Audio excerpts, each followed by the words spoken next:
Bonjour, Monsieur Patient Saïba. Bonjour, cher ami.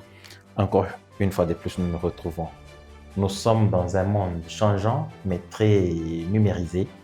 La République démocratique du Congo n'est pas encore au rendez-vous. Ceci est un frein au développement, un des freins au développement. Vous avez un regard général sur ce qu'il faille être fait pour le développement de la République démocratique du Congo. Quelle place devrait occuper le numérique dans les efforts du développement de la RDC? Bien, d'abord, il faut savoir que l'avenir se projette dans le numérique. Et je dirais même dans l'intelligence artificielle. Tout ce qu'on peut faire, toute politique qu'on doit mettre en place doit tenir compte aujourd'hui du numérique et de l'intelligence artificielle. Je dirais, ou alors ainsi va le monde. La Silicon Valley a un impact incontournable aujourd'hui sur tout ce qui se passe dans le monde. Et donc, de mon point de vue, la République démocratique du Congo ne doit pas rester à la traîne. Je pense qu'il y a beaucoup d'effets positifs que le numérique peut apporter à la République démocratique du Congo dans sa quête de développement. Par exemple, la digitalisation de notre administration. L'autre fois, nous avons fustigé le fait que la corruption est généralisée dans notre pays, la République démocratique du Congo, le coulage des recettes, la fraude douanière et fiscale, et beaucoup d'autres tares qui caractérisent notre administration ou la gouvernance de notre pays. Et je pense que si nous devons voir le numérique ou la technologie de l'information, les technologies de l'information et de la communication, c'est aussi dans ce secteur-là qu'il faut voir ce que pourrait être l'apport des technologies de l'information et de la communication. Je pense ici, par exemple, à la digitalisation de notre administration qui pourrait donner à la RDC une plus grande transparence dans tous les processus, une grande célérité dans les procédures administratives, ainsi qu'évidemment une sorte de performance, dans tout ce que nous pouvons faire et dans tous les secteurs. Parce qu'en fait, la digitalisation permet que le contact avec l'humain, qui est généralement sujet à la corruptibilité, puisse être en tout cas réduit au maximum. Pas qu'il faille remplacer l'humain avec les technologies de l'information et de la communication, mais l'humain doit être là juste pour essayer de pouvoir mettre en place des techniques ou des technologies qui imposent tout le monde à être transparent, à être performant et avoir de la célérité. Mais que diriez-vous à ceux qui vous objecteraient, et avec raison d'ailleurs, que la numérisation ou la digitalisation de l'administration impose des gros investissements? Il faut des machines, il faut des ordinateurs que nous ne fabriquons pas chez nous. Il faut investir dans l'homme, dans la formation. Comment cela se fera-t-il dans un environnement où l'argent ne circule pas beaucoup? Bien, comme je l'ai dit souvent, et ce sera encore l'occasion pour moi aujourd'hui de le répéter, la vision doit précéder la recherche et les moyens. Si nous ne voulons pas nous investir ou investir dans le numérique, dans les technologies de l'information et de la communication, nous allons être dépassés. Le monde entier aujourd'hui investit suffisamment dans les technologies de l'information et de la communication. Si nous restons à la traîne, eh bien, nous ne serons pas compétitifs au niveau mondial. Voilà pourquoi je parle toujours des standards. Nous devons nous aligner aux standards internationaux. Aujourd'hui, parmi les indicateurs de développement dans tous les pays, il y a le numérique, donc le taux de pénétration des technologies de l'information et de la communication. Et vous avez raison de dire que la République démocratique du Congo est encore à la traîne par rapport à ce domaine-là. Voilà pourquoi je parle toujours d'un grand bond que la RDC devrait pouvoir opérer, parce qu'en fait, nous devons récupérer le retard déjà accumulé. Et je pense qu'aujourd'hui, les numériques, les technologies de l'information et de la communication, l'intelligence artificielle constituent en tout cas l'avenir du monde. Et voilà pourquoi je pense même que sur le plan de l'éducation, on devrait pouvoir intégrer les notions des technologies de l'information et de la communication déjà dès la maternelle. Parce qu'en fait, si nous ne faisons pas ça, les jeunes gens que nous sommes en train de former, ils ne vont pas s'imposer dans le domaine de l'emploi. Ils n'auront pas d'emploi, ils ne seront pas compétitifs sur le marché de l'emploi. Donc, nous sommes obligés de pouvoir, peut-être pas les formater, mais en tout cas, nous sommes obligés de pouvoir leur donner des notions nécessaires dans les technologies de l'information et de la communication pour qu'ils puissent aussi s'imposer sur le marché de l'emploi. On parle de ces questions de nouvelles technologies de l'information et de la communication depuis un certain temps. Les universités congolaises forment dans ce domaine, mais comment avoir des gens qui sont formés sur les numériques, qui n'ont pas réussi à toucher sur un ordinateur de toute leur formation, ils sont en déphasage total avec les réalités et les besoins du marché.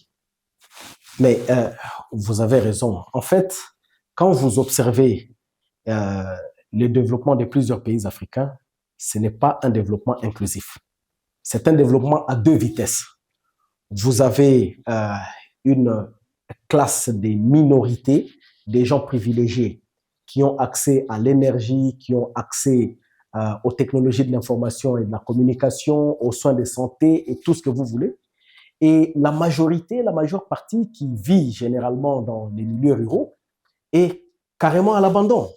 Donc, et c'est ça le problème que nous devons résoudre, par exemple, dans notre pays, la République démocratique du Congo. Il nous faut pouvoir impulser un développement inclusif, un développement qui permette à toute la population, à quelque niveau que ce soit, de pouvoir accéder aux soins de santé primaire, à l'énergie, aux technologies de l'information et de la communication, aux infrastructures.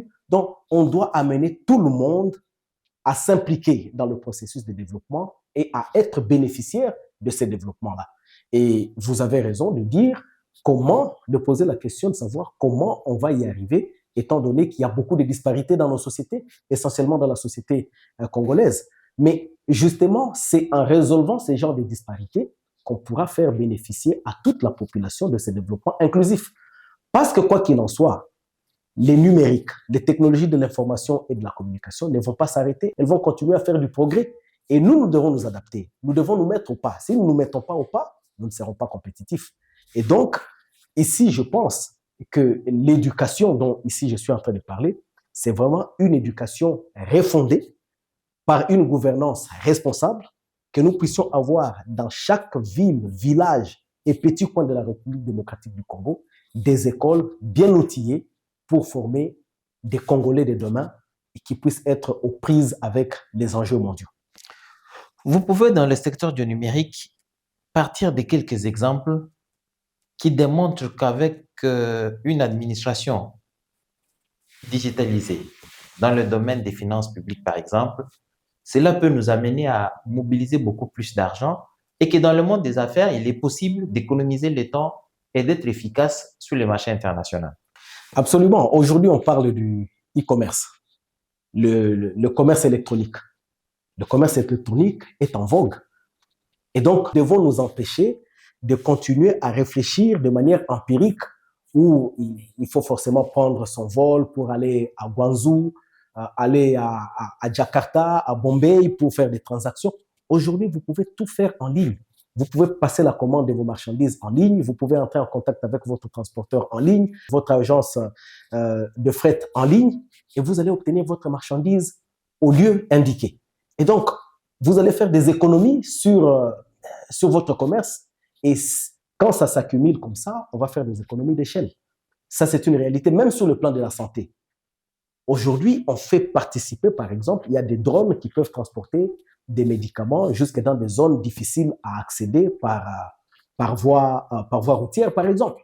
Vous voyez? Donc, nous devons nous mettre au pas et nous n'avons pas de choix. C'est un impératif des enjeux du monde aujourd'hui. Donc, j'encourage en tout cas que nos gouvernants puissent impliquer les opérateurs économiques de notre pays à pouvoir s'impliquer davantage dans l'intégration du numérique, des technologies de l'information et de la communication dans toutes leurs transactions commerciales. Même la tenue des caisses, la tenue des banques, la tenue de la comptabilité, tout ça aujourd'hui doit être numérisé. Et Parlant par exemple de la mobilisation des recettes, nous savons qu'aujourd'hui, la digitalisation est l'une des conditions sine qua non pour mettre fin à la fraude douanière, la fraude fiscale. Et même, par exemple, dans le domaine de l'immigration, si nous digitalisons euh, toutes nos procédures, si nous digitalisons, comment je vais dire, tous nos registres, si tout est digitalisé, écoutez, c'est difficile que des gens puissent passer par les mailles du filet, se faire passer par exemple pour des Congolais alors qu'ils ne le sont pas. C'est facile de pouvoir faire même le recensement de notre population. C'est facile que nous puissions avoir des statistiques fiables qui puissent nous permettre de gouverner en connaissance de cause. Donc, je pense qu'aujourd'hui, les numériques, les technologies de l'information et de la communication, en bref, sont d'une importance capitale et doivent avoir une place de choix dans toutes les politiques que nous devons mettre en place dans notre pays.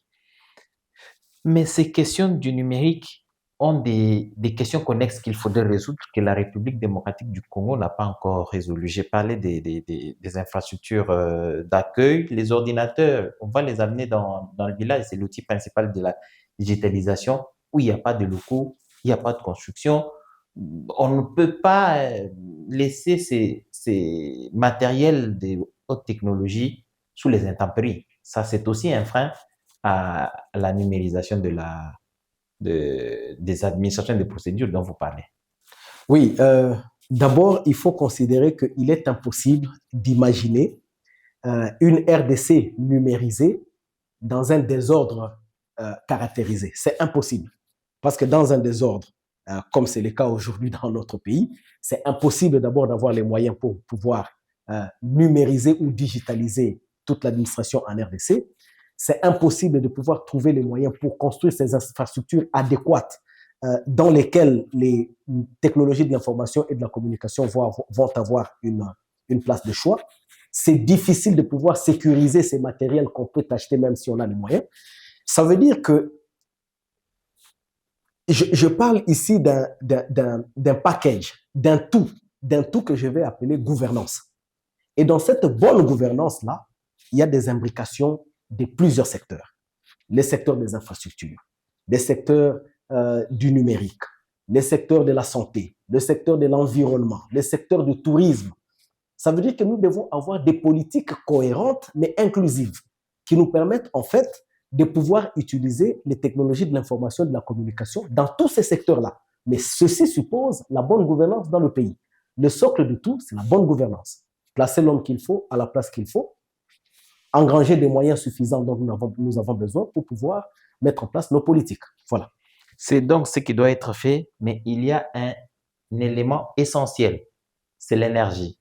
Il n'est pas possible de parler de ces questions de digitalisation, de numérisation, quand on n'a pas une desserte en énergie sécurisée. Comment s'y prendre? Comment s'y prendre? Mais il faut développer les infrastructures énergétiques. Et pour développer les infrastructures énergétiques, encore une fois, il faut se doter de moyens. Et nous ne pouvons pas nous doter de moyens si nous sommes encore en train d'assister passifs au coulage des recettes de l'État ou alors que nous sommes incapables de mobiliser les ressources nécessaires pour pouvoir développer notre pays de manière exponentielle.